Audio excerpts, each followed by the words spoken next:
दुख और आश्चर्य का विषय है कि जिस कांग्रेस पार्टी ने एक परिवार को बचाने के लिए नेशनल हेराल्ड का पूरे विषय में जांच एजेंसी के खिलाफ काम कर रही थी, आज एक बहुत बड़ा खुलासा उसी नेशनल हेराल्ड केस में हुआ है। 2013 का यह केस है, किंतु 1960 में उस समय चंद्रभानु गुप्ता जी ने स्पष्ट शब्दों में क्या क्या कहा था, मैं आपको बताता हूं।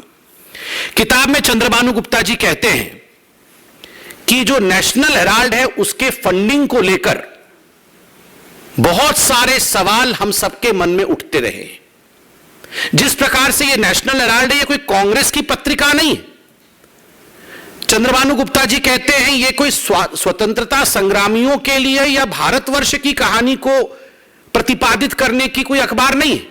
यह अखबार जो है यह केवल नेहरू, जवाहरलाल नेहरू और इंदिरा गांधी को महिमा मंडित करने के लिए है, और इसके लिए जो फंडिंग की जाती है उसमें गड़बड़ है। The policy of the National Herald was to promote the Nehru family only. एक ही पॉलिसी थी कि नेहरू फैमिली को प्रमोट किया जाए, और फ्रीडम ऑफ प्रेस के नाम पर जो भी नेहरू गांधी परिवार के खिलाफ कहता था, किस प्रकार से उनके खिलाफ मुहिम छेड़ा जाए, यह नेशनल हेराल्ड का मुख्य उद्देश्य था। नेहरू जी के समय से, और आगे चंद्रभानु गुप्ता लिखते हैं कि नेहरू जी को इस पूरी कंपनी का डायरेक्टर बनना था, इसलिए किस प्रकार से उन्होंने कई बड़े नेताओं का नाम लिखा है, पुरुषोत्तम दास टंडन, शिव प्रकाश गुप्ता, आचार्य नरेंद्र देव और खुद चंद्रभानु गुप्ता, कि हमें फोर्सफुली अपने जो शेयर्स थे उन्हें बेचने पड़े ताकि नेहरू जी के पास 100 शेयर आ जाए और वो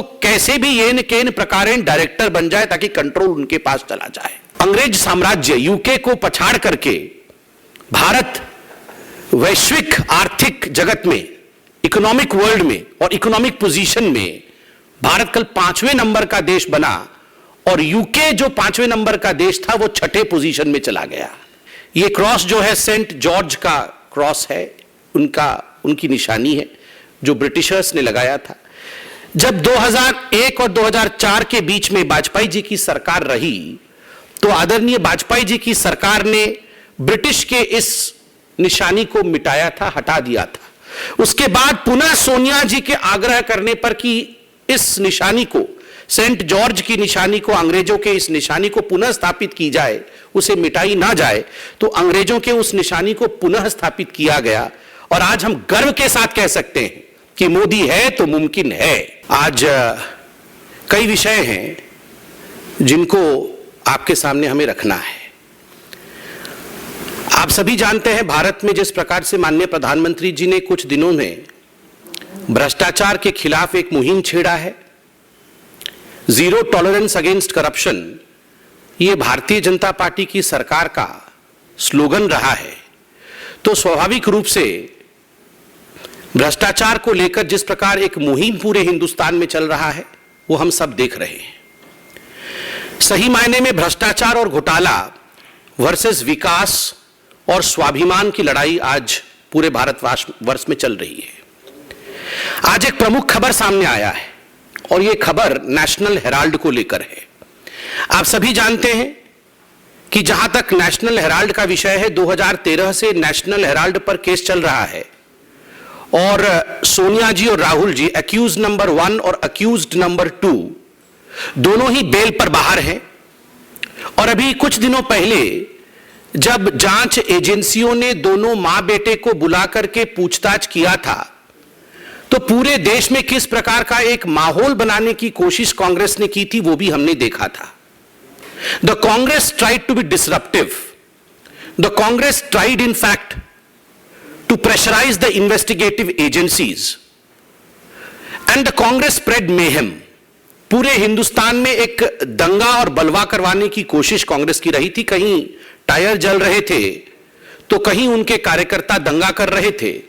पार्लियामेंट में भी पार्लियामेंट को पूरी तरह से ठप करने का प्रयास कांग्रेस पार्टी कर रही थी। दुख और आश्चर्य का विषय है कि जिस कांग्रेस पार्टी ने एक परिवार को बचाने के लिए नेशनल हेराल्ड का पूरे विषय में जांच एजेंसी के खिलाफ काम कर रही थी, आज एक बहुत बड़ा खुलासा उसी नेशनल हेराल्ड केस में हुआ है।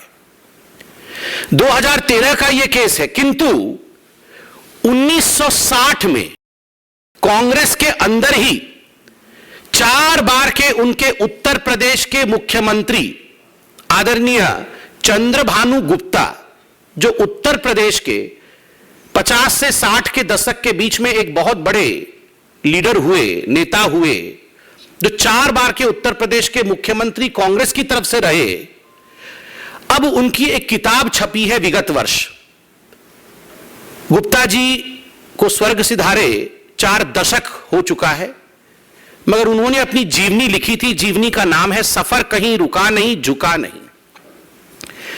उनके इस जीवनी में जो उन्होंने दशकों पहले लिखा था, 60 के दशक में लिखा था, उनकी मृत्यु भी हो गई है, अब वो जीवनी छपी है। और उस जीवनी में जब नेशनल हेराल्ड के बारे में आप पढ़ेंगे तो अंग्रेजी में एक कहावत है, डेजा वू।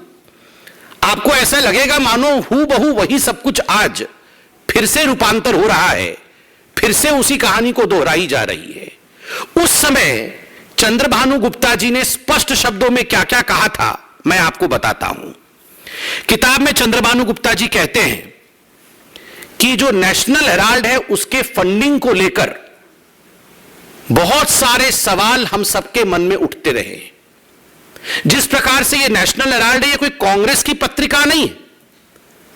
चंद्रभानु गुप्ता जी कहते हैं यह कोई स्वतंत्रता संग्रामियों के लिए या भारतवर्ष की कहानी को प्रतिपादित करने की कोई अखबार नहीं है। यह अखबार जो है यह केवल नेहरू, जवाहरलाल नेहरू और इंदिरा गांधी को महिमा मंडित करने के लिए है, और इसके लिए जो फंडिंग की जाती है उसमें गड़बड़ है। यहां तक चंद्रभानु गुप्ता कहते हैं कांग्रेस के 60 की दशक में कि यदि कोई इन्वेस्टिगेटिव एजेंसी, कोई जांच एजेंसी नेशनल हेराल्ड पे जांच खोल ले और उसके पैसे के विषय को अगर देखना शुरू कर दे तो बहुत बड़ा खुलासा, a big exposé will happen, बहुत बड़ा खुलासा हो जाएगा। आप सोचिए, ये जो परिवार है नेहरू परिवार, ये परिवार तब भी भ्रष्टाचारी है, तो ये भ्रष्टाचार इनको विरासत में मिली है। ये केवल सोनिया जी और राहुल जी भ्रष्टाचारी है ऐसा नहीं है, विरासत में परिवार में भ्रष्टाचार चला आ रहा है। और इसका जो खुलासा है ये चंद्रभानु गुप्ता जी करते हैं, उनके खुद के 4 बार के मुख्यमंत्री करते हैं। वो आगे कहते हैं, the policy of the National Herald was to promote the Nehru family only. एक ही पॉलिसी थी कि नेहरू फैमिली को प्रमोट किया जाए, और फ्रीडम ऑफ प्रेस के नाम पर जो भी नेहरू गांधी परिवार के खिलाफ कहता था, किस प्रकार से उनके खिलाफ मुहिम छेड़ा जाए, यह नेशनल हेराल्ड का मुख्य उद्देश्य था। उसमें कहते हैं कि उस समय भी यह बहुत ध्यान देने योग्य विषय है, गलत तरीके से नेशनल हेराल्ड ने कांग्रेस से पैसे लिए। जो पैसे लोगों ने कांग्रेस पार्टी को दिए थे, चंदा में दिए थे, डोनेशन में दिए थे, उस पैसे को नेशनल हेराल्ड में लगाया गया। सोच के देखिए, आज भी 90 करोड़ रुपए का विषय चल रहा है कि किस प्रकार से करोड़ों रुपए कांग्रेस पार्टी से गलत तरीके से, असंवैधानिक तरीके से, इलीगल तरीके से money was siphoned from the Congress party to the National Herald and from National Herald back to the mother and the son duo, the company called as Young India। तो ये जो मनी सर्किटिंग थी वो उस समय भी चल रही थी और कांग्रेस का पैसा उस समय भी नेशनल हेराल्ड में गया था। सोच के देखिए, भ्रष्टाचार बेरोक टोक, अनस्टॉपेबल, मतलब भ्रष्टाचार और करप्शन तब से चल रहा है, नेहरू जी के समय से।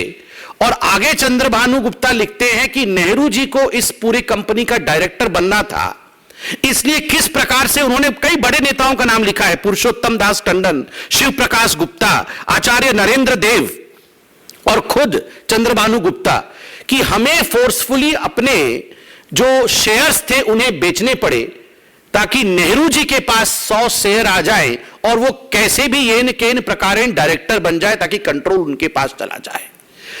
और अगर कोई इन्वेस्टिगेटिव एजेंसी नेशनल हेराल्ड को इन्वेस्टिगेट कर लेगी तो बहुत बड़ा खुलासा होने वाला है। ये 60 के दशक में चंद्रभानु जी ने कहा था। और मैं तो कहूंगा गुलाम नबी जी केवल अभी नहीं है, उस समय भी कांग्रेस के अंदर गुलाम नबी जी थे जिन्होंने सच्चाई को सामने रखा, सच्चाई को उजागर किया और जो कांग्रेस के अंदर की गड़बड़ियां हैं उन विषयों को जनता के बीच रखा।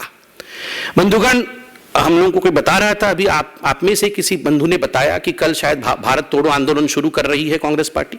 भारत जोड़ो आंदोलन शुरू कर रही है कांग्रेस पार्टी।